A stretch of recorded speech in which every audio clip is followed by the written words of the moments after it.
líder da sinagoga. O que nos leva a entender que Jairo era um homem importante. O que nos leva a entender que Jairo tinha uma certa influência. Pois naquele tempo, meus amados, os líderes da sinagoga eram considerados importantes naquela época. E em determinado não se diz se Jairo ele era fariseu, escriba, mestre da lei. Não se diz. Porém, diz que ele era um dos governantes. E o que significa sinagoga? Sinagoga é como se diz a igreja, onde tem reuniões para expor as escrituras, para falar da palavra de Deus. Então, meus amados, como foi bem falado, Jairo era um homem importante. E se não me fogem a memória, meus amados, quem perseguia Jesus? Os mestres da lei, os escribas e os fariseus. Perseguia, não acreditava em Jesus. Muitas das vezes debatia com o Senhor, inventava mentiras sobre Jesus. Então, meus amados, Jairo era um crente tradicional. Mas inicialmente ele não era favorável a Jesus. Ele não acreditava que Jesus era o Filho de Deus. E alguns pontos eu quero tratar aqui nesta noite com vocês. E um dos primeiros pontos que eu coloquei aqui é: o milagre não acontece por quem você é, e sim por quanto você se humilha. Porque, meus amados, se você prestar atenção, Jairo ele era entendedor da palavra. Sim ou não, igreja? Jairo ele era entendedor da palavra. Ele conhecia a lei, até porque ele ministrava, ele ensinava na sinagoga. Então ele era conhecedor da palavra. Mas o que faltava em Jairo era humildade de reconhecimento do poder de Jesus. Meus amados, e agora Jairo, o homem entendido, que desacreditava do poder de Jesus, agora está com um problema dentro de casa. Está agora com uma adversidade na sua casa. Está com um problema no meio da sua casa. E para quem Jairo vai? Quem pode resolver o problema de Jairo? Aquele que ele não acreditava. Aquele que ele não cria que poderia. Porém, a Bíblia vai dizer que Jairo, ele vai de encontro com Jesus. Se ele vai de encontro, então Jairo já sabia a fama de Jesus. Então ele já sabia dos milagres que Jesus fazia. Ele já sabia quem era Jesus. Ele só não se humilhava ao ponto de reconhecer quem era, de fato. E agora chega o problema na casa de Jairo. Chega a circunstância. Chega o desafio. Chega a morte mais precisa. Chega a enfermidade. E a Bíblia vai dizer que Jairo, quando viu Jesus, ele se prostrou diante dele. Imagina assim, imagine só um homem que era considerado se prostrar diante do judeu. Diante do que ele considerava ninguém. E ele se prostrou. Se prostrou em humildade. Ele se prostrou em súplicas. Ele suplicou, amada igreja, porque ele entendia que ele precisava se submeter ao Senhor. E muitas das vezes não somos igual a Jairo, usamos da nossa força, da nossa influência. Ah, é porque eu conheço fulano, é porque eu conheço ciclano, é porque eu posso, eu tenho inteligência, eu tenho força, eu sou corajosa. Mas tem muitas coisas, meus amados, que você não vai resolver na força da tua influência, na força do teu cargo. Ah, não é porque eu sou líder, não é porque eu estou na direção de algo. Ah, não é porque eu tenho influência na sociedade. Eu tenho que me prostrar diante do Senhor. Eu tenho que me prostrar diante de Deus. Se prostre diante do Senhor. Aqui, meus amados, o Senhor já me leva a dizer a você que Jairo ele tinha influência. Jairo ele tinha poder de certa forma, porque era uma pessoa que as pessoas se espelhavam. Porém, as circunstâncias fez Jairo ter humildade. Tem coisas na nossa vida que o Senhor permite que aconteça para que a gente venha ter humildade, para que a gente venha reconhecer a nossa dependência. Porque muitas das vezes, meus amados, eu e você queremos viver como seres que não dependem do Criador. Queremos viver como a gente acha melhor.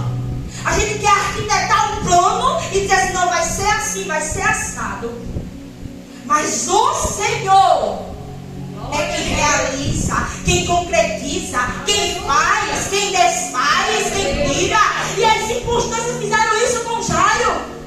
Quando a morte bateu na porta de Jairo, a enfermidade, Jairo não quis saber de influência, Jairo não quis saber de poder, Jairo não quis saber de nada, Jairo quis saber de prostrar. Aí de se prostrar no lugar certo. De se prostrar diante daquele que ele sabia que podia resolver. Não adianta tu estar se prostrando diante de humanos, contando tuas histórias. Deus não vai contar para Deus, porque só quem pode resolver é o Senhor. Não adianta estar enchendo um pastor de mensagem. Não adianta mudar para missionária. Olha, missionária, eu estou assim, sendo que Deus te deu autoridade. Deus te deu autoridade. Eu não estou dizendo que você não tem que procurar seus líderes, não é isso. O que eu estou querendo dizer é que muitas das vezes nós tiramos a nossa dependência de Deus e colocamos na responsabilidade dos líderes. E não é assim que funciona. Aprenda a se prostrar nesta noite. Aprenda a suplicar diante do Senhor. Aprenda a entender que o Senhor ele responde oração. Quando você se humilha, quando você entende que não é sobre você, é sobre Ele. Quando você entende que você não pode, mas Ele pode. Aleluia. Então, meus amados, se você não se prostrar, se você não se humilhar, a situação não muda. O milagre não chega. A libertação não vem. A cura também não vem. Porque a obediência gera milagre. Aleluia. Foi falado aqui sobre a obediência. E é justamente isso. E quando a Bíblia vai dizer, meus amados, que além de Jairo se prostrar, ele súplica diversas vezes. Olha a insistência do homem. Olha a insistência dele querer ver o milagre. Olha a insistência dele querer a filha dele viva. E sabe o que o Senhor... Qual é o tamanho da tua motivação? Como está a tua motivação nessa noite? Como anda o teu empenho para querer viver o milagre? Meus amados, Jairo ele me faz entender que a nossa insistência, a nossa motivação é que faz Jesus entender que nós queremos viver o melhor dele, queremos viver a graça dele, queremos viver a glória dele. Mas o que tem levado você a estar motivado? O que levava Jairo a estar motivado era ver a filha viva.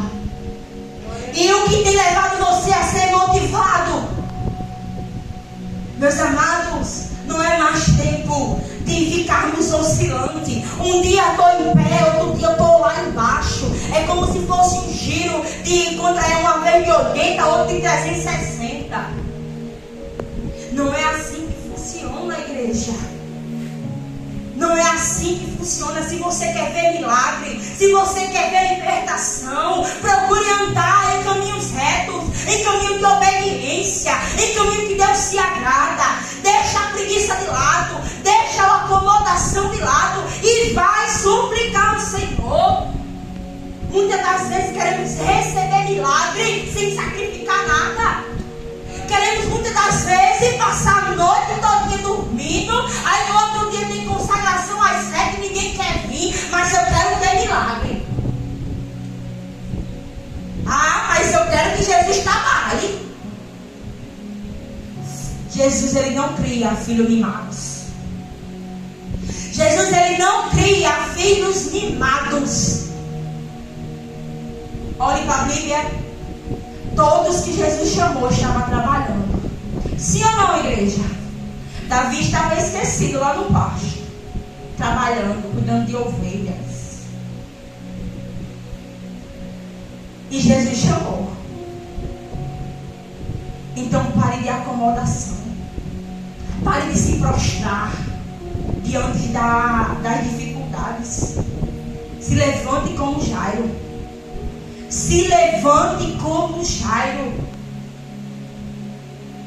Entenda, amada igreja, que o milagre vem pela tua obediência, pela tua súplica. Não tem como viver milagre apenas sentado. Não tem como viver o novo de Deus apenas deitado. É hora de nos posicionar. O dia mal chega para todos. Você já viu só chegar dia mal para mim? Você já viu só chegar dia mal para você? Não, igreja, chega para todos. E chegou para Jairo. As circunstâncias fizeram Jairo entender que a dependência dele não estava em quem ele era, mas estava no Deus que pode todas as coisas. Eu não sei qual é o teu problema. Eu não sei o que as circunstâncias têm levado você a desacreditar.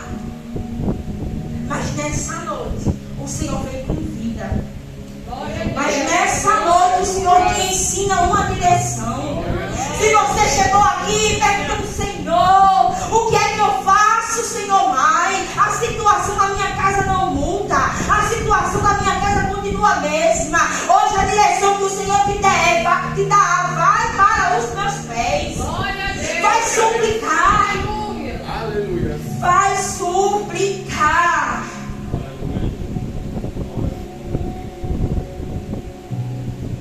Porque o Senhor vai fazer de acordo com a vontade dEle.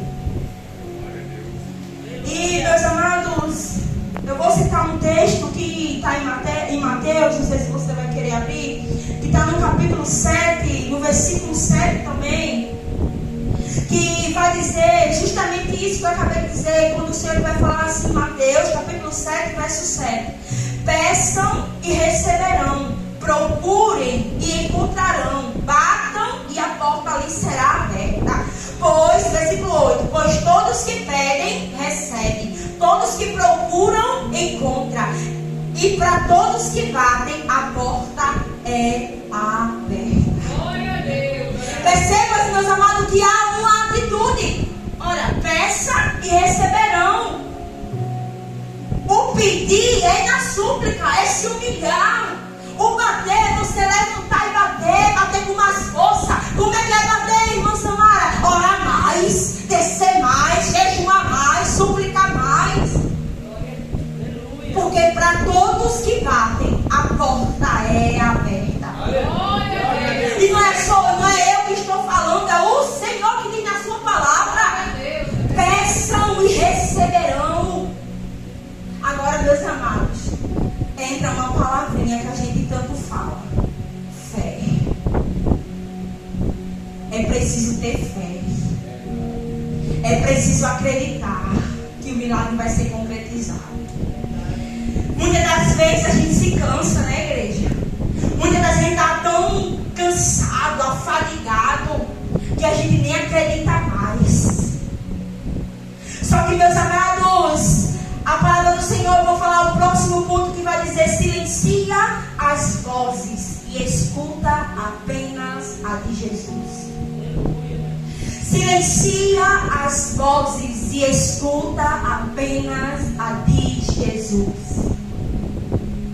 Amado, a fé, muitas das vezes, nós estamos abalados. Porque muitas das vezes passa tanto tempo que a gente diz assim, Senhor, eu estou orando há tanto tempo, há tantos anos, Senhor, e nada acontece.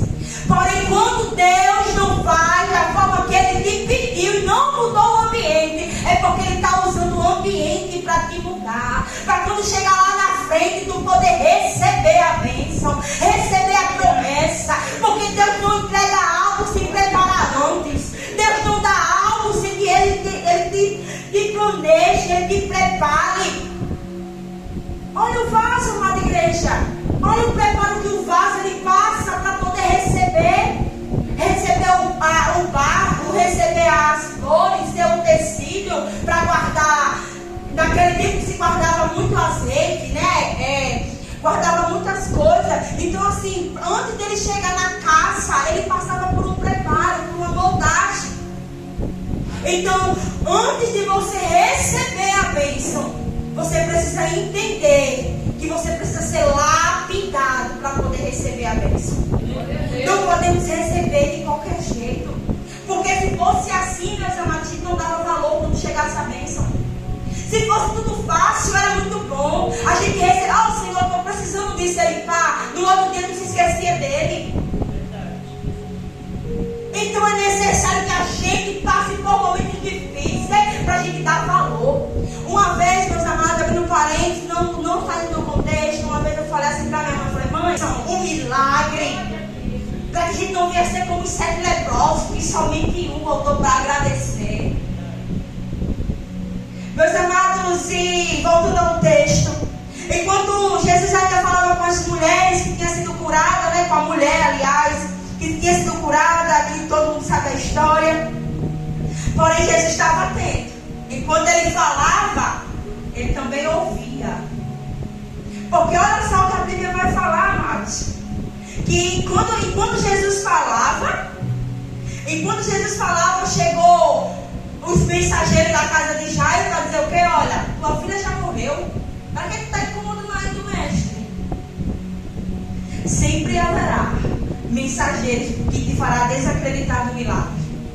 É impressionante, igreja. Sempre haverá alguém para te desmotivar. Sempre. Quando você começa a contar um sonho, tu vai dizer, ei, é grande demais. Tu acha que vai conseguir? Tu nem tem um emprego bom. Tu vai conseguir. Desse mesmo jeito aconteceu com Jairo. Porque Jairo já tinha suplicado. Consequentemente, os mensageiros de Jairo sabiam quem era Jesus. Sabiam o que Jesus poderia fazer. Porém, ele quis desacreditar Jairo do milagre. A mesma coisa é conosco. Muitas pessoas querem desacreditar eu e você do chamado. Querem desacreditar que você não foi chamada para estar aqui. Que você não foi chamada para ser diferente. Que você não é para estar aqui. Tem muitos aí. Muitas coisas boas para você desfrutar e você na igreja. Mal sabe ele que o melhor lugar é aqui dentro da igreja. É aqui na presença. Porque quantos livramentos de morte o Senhor tem dado a mim e a você? Quantos livramentos o Senhor não tem dado só porque você está aqui hoje? Você poderia, amados, estar em qualquer lugar hoje do mundo e colher as consequências dessa atitude. Mas você está aqui para colher o fruto de Deus. Você está aqui para colher a bondade de Deus. Então não deixe que as pessoas desacreditem em você de chamado. Não permita que as pessoas te menosprezem quando o Senhor te chama de filha. Quando o Senhor te chama de filho amado. Não desacredite.